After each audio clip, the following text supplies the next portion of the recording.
ای میگن یار بهار آمده ای لاله زاره اوه لاله زاره گلها قطار آمده ای لاله زاره اوه لاله زاره میگن یار بهار آمده ای لاله زاره اوه لاله زاره.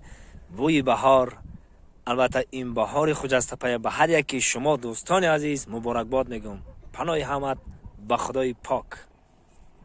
گلی سفیدار بریدن در کن آی دخترکای در غره یا تشاوردن در کن. ولی دیگه که چیو میکنی دخترال برای بخون.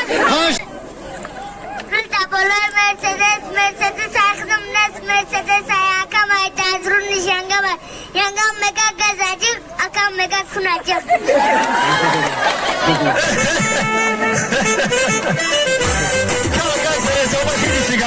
نه برادر عزیز همچین نکم همیستو های علی نگاه کن نور محمد های های سلام هادی سلام های چنگی باشد قیم بده ای بوسکشی هم قیم بده. سلام دوستان عزیز، این حال ما در لبی بحر سنتودا حضور داریم.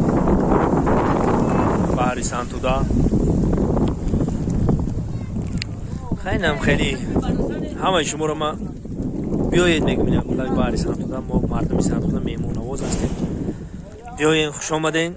یعنی بیایید کوههای سر به فلک کشیده داریم و مقصد که جای تاریخی داریم. مرامت بیاین تماشا کنین، استراحت کنین برای شما. رفت قابل کار برو چخیر؟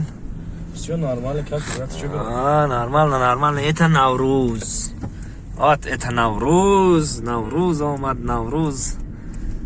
نوروزی عالم افروز در دوشنبه ما در دوشنبه شهری ما نوروز.